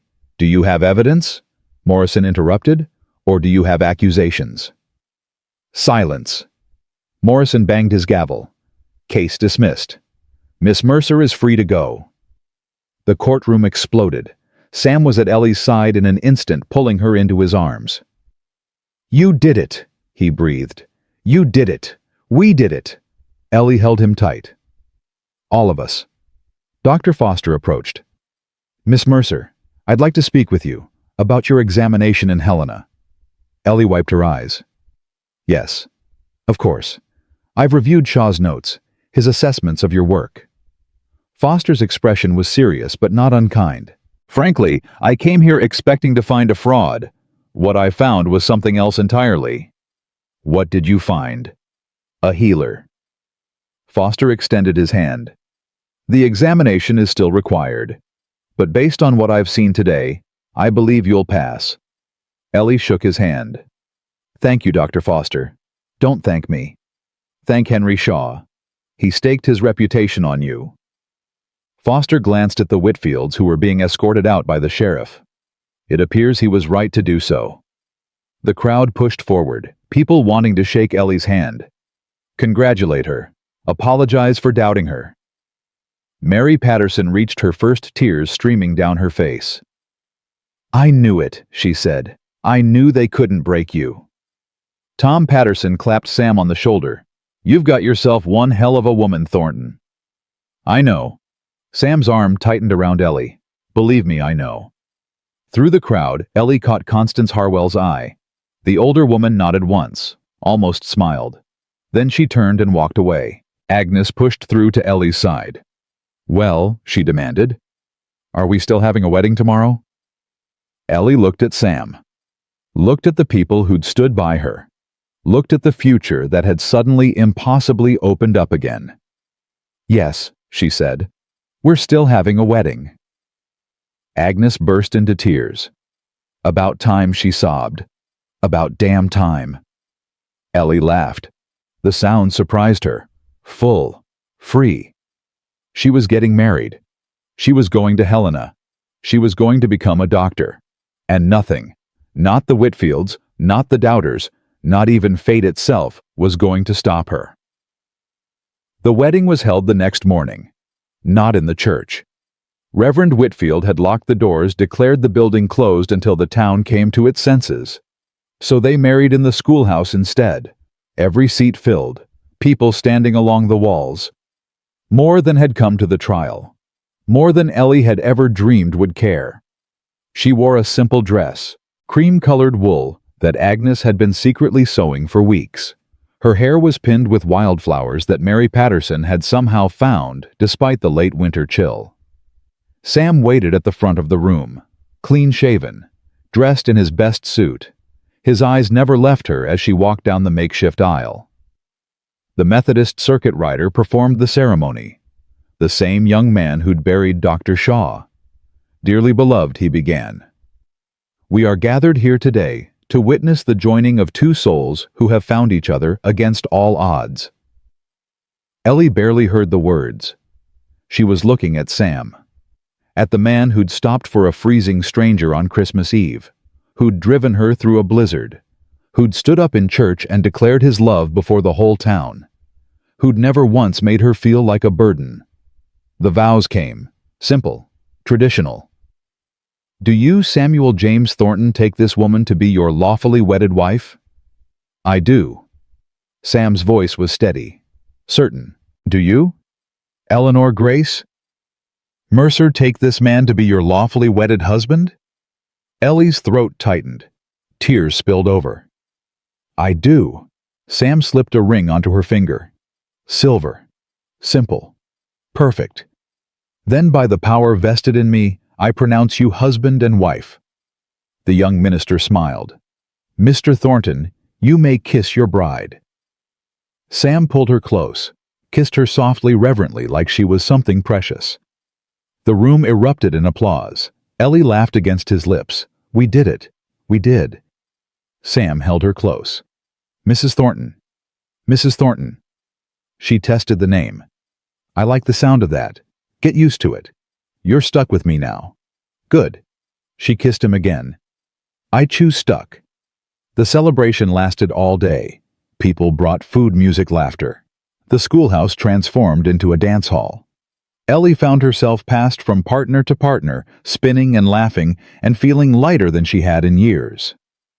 Tom Patterson taught her a reel. Mary insisted on showing off baby Eleanor to everyone who would look. Agnes wept happy tears and told anyone who'd listen that she'd known from the start those two were meant for each other. Even Constance Harwell appeared briefly. She didn't stay long, didn't dance, didn't smile, but she pressed a small package into Ellie's hands. "My mother's handkerchief," she said quietly. "She carried it at her wedding. My daughter was supposed to carry it at hers." "Mrs. Harwell, I can't." "You can." Constance's eyes were fierce. "You're the daughter she should have been, the woman she might have become if the world hadn't broken her." She left before Ellie could respond. Ellie tucked the handkerchief into her bodice next to her heart. As the sun set, Sam pulled her away from the crowd. "Come with me." "Where are we going?" "Home." They rode back to the ranch in the gathering darkness. The house was lit up. Agnes had been busy. Candles in every window, fire in the hearth. Their bedroom now prepared with fresh flowers and clean linens. Sam carried her over the threshold. Ellie laughed. "You don't have to tradition." He set her down gently. "Besides, I've been waiting months to do that." They stood in the entryway looking at each other. "Hello, wife." Sam's voice was soft. "Hello, husband." He kissed her. Slower this time. Deeper. "I love you," he said. "I love you, and I'm going to spend the rest of my life proving it." Ellie pulled him closer. "Then start now." They walked upstairs together. The candles burned low. The fire crackled. Outside, snow began to fall. Inside, two people who'd found each other against all odds began their life together. And for one perfect night, the rest of the world disappeared. Helena came faster than expected. 1 week after the wedding, Ellie and Sam set out on the 3-day journey to the territorial capital. The roads were rough, the weather unpredictable, but they made good time. Dr. Foster had arranged for Ellie to stay with a colleague's family. Respectable. Proper. A married woman now, she had fewer whispers to contend with. The examination was scheduled for March 20th. 3 days to prepare. 3 days to review everything Shaw had taught her. 3 days to convince herself she was ready. The night before, Sam found her pacing in their borrowed room. "You're going to wear a hole in the floor." "I can't help it." Ellie's hands twisted together. "What if I fail? What if they ask something I don't know? What if you succeed?" Sam caught her hands. "What if you walk in there and prove that Henry Shaw was right about you?" Ellie's breath caught. "I'm scared." "I know." Sam pulled her close. "But I've seen you scared before. I've seen you scared and freezing on a train platform. I've seen you scared walking into a stranger's house to deliver a baby. I've seen you scared sitting in a jail cell waiting to find out if you'd ever be free." He tilted her chin up. "Every time you did the thing anyway. Every time you proved you were stronger than your fear. This is no different. This feels different. It's not." Sam kissed her forehead. "You're Ellie Thornton now. You've survived things that would break most people. You've built a life from nothing. You've earned the right to be in that room tomorrow. And if I fail, then you try again. And again. As many times as it takes." Sam's eyes held hers. "I'm not going anywhere. Neither are you." Ellie leaned into him. "I don't deserve you." "Yes, you do." Sam's voice was fierce. "You deserve everything good, Ellie. Everything. And I'm going to spend my life making sure you know it." She slept that night in his arms. When morning came, she was ready. The examination room was smaller than Ellie expected. A long table. 5 men seated behind it. Dr. Foster in the center. 4 others she didn't recognize. Gray-haired, serious. The entire Montana Territory Medical Board. She stood before them in her best dress. The cream one from her wedding. Her hands were steady. Her voice was clear. Mrs. Thornton," Foster corrected himself. "Thank you for coming. We have reviewed Dr. Shaw's documentation of your work. We have questions." The examination lasted 4 hours. They asked about anatomy, physiology, pharmacology. They presented case studies and demanded diagnoses. They questioned her techniques, her training, her experience. Ellie answered everything. When she didn't know something, she said so. When she disagreed with their assumptions, she explained why. She cited Shaw's teachings, her own observations, the latest medical journals she'd studied. By hour 3, the men were leaning forward, engaged, interested. By hour 4, Foster was smiling. "Mrs. Thornton." He set down his papers. "One final question." "Yes, sir." Why do you want to practice medicine? Ellie was quiet for a moment. Then she spoke. When I was 15, my mother died. Consumption. We couldn't afford a doctor. I watched her cough her life away in a farmhouse in Ohio, and there was nothing I could do. She met Foster's eyes. I promised myself then that I would learn, that I would become someone who could help. Not for money, not for prestige, but because no one should have to watch their mother die and feel helpless. She straightened her spine. I came to Montana to start a new life. I found something I didn't expect. A mentor who believed in me. A husband who supports me. A community that needs what I can offer. Her voice strengthened. I'm not asking for special treatment because I'm a woman. I'm asking for the chance to prove that gender doesn't determine capability. That skill and dedication matter more than tradition. That this territory deserves the best care possible, regardless of who provides it. The room was silent. Foster looked at his colleagues. Something passed between them. Nods. Quiet agreement. Mrs.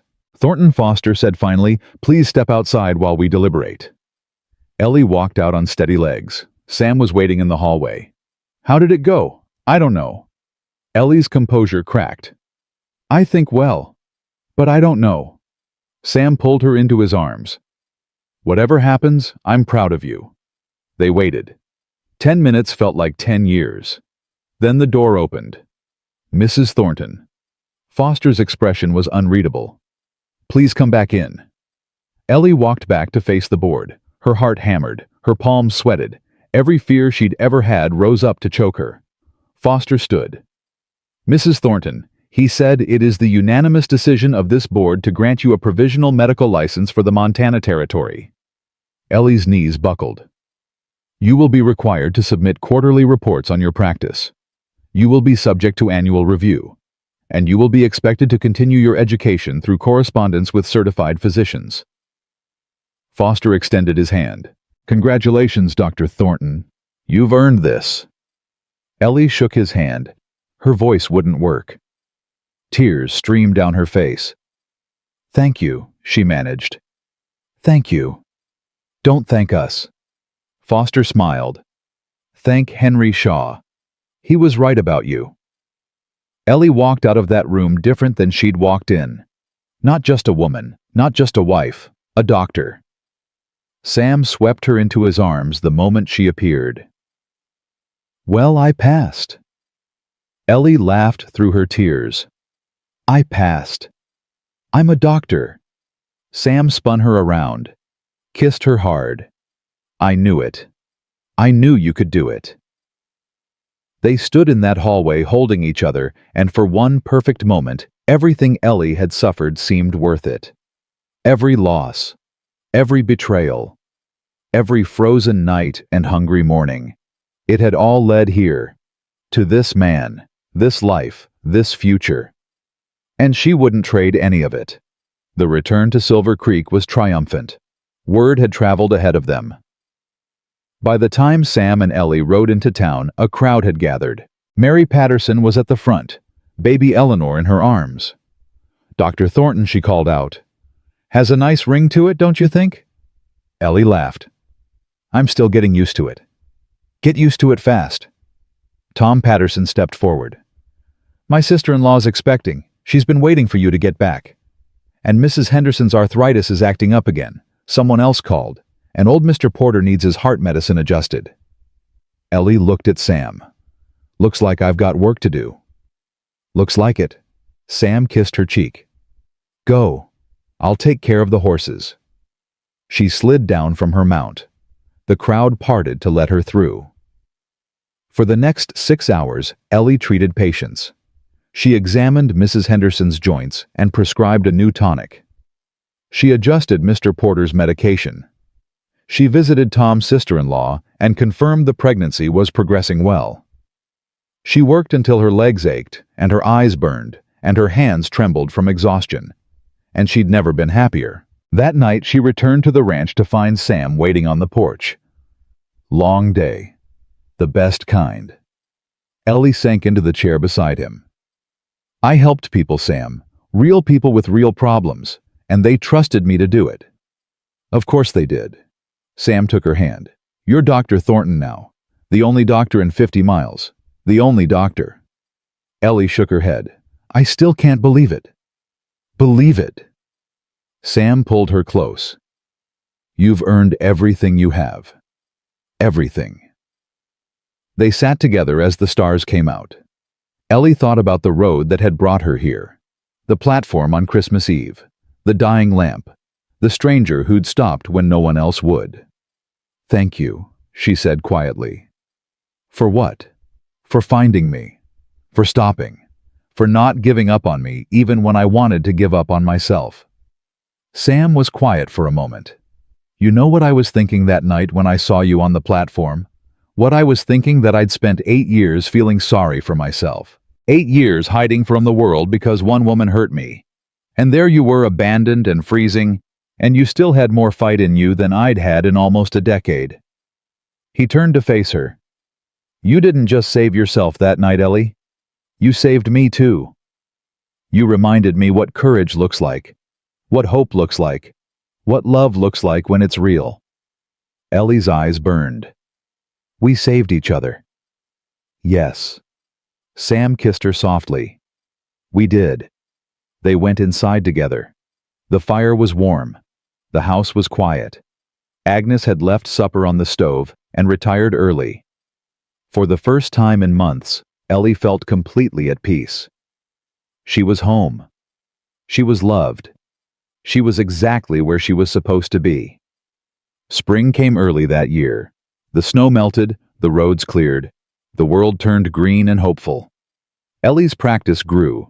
Patients came from miles away, drawn by word of mouth and desperation, and the simple fact that she was there when no one else was. She delivered 12 babies in the first month, treated fevers and broken bones and ailments she'd only read about in textbooks. She learned as she worked, grew stronger with each challenge. Sam supported her through all of it. Drove her to distant ranches. Held her when she lost patience. Celebrated when she saved them. They built a life together. Solid. Real. And then one April morning, Ellie woke up sick. Not fever sick. Not injury sick. Different. She sat on the edge of the bed, hand pressed to her stomach, and counted backward. Sam found her there still and pale. Ellie. What's wrong? Nothing's wrong. Ellie's voice was strange. Distant. Nothing's wrong at all. You're scaring me. She looked up at him. Tears in her eyes. A smile breaking across her face. Sam. I think I'm pregnant. The silence lasted 3 heartbeats. Then Sam dropped to his knees in front of her. Say that again. I'm pregnant. Ellie laughed. At least I think I am. The signs are there. I should know for certain in a few weeks. Sam's hands trembled as they covered hers. A baby, he breathed. We're having a baby. We're having a baby. He pulled her into his arms, held her so tight she could barely breathe. I love you, he said, voice cracking. I love you so much. I love you too. They stayed there holding each other as the morning light filled the room. A new life. A new beginning. Everything Ellie had lost. Everything she'd suffered. Everything she'd survived. It had all led to this. This man. This home. This future growing inside her. And she knew with absolute certainty that it was only the beginning. The news spread through Silver Creek like wildfire. Dr. Thornton was expecting. The woman who'd arrived freezing and alone on Christmas Eve was going to be a mother. People who'd once whispered about her now brought gifts. Baby clothes. Quilts. Offers of help. Even Constance Harwell appeared at the ranch one afternoon, a package in her hands. For the baby, she said stiffly. My daughter made it, before she left. It was a christening gown. Delicate.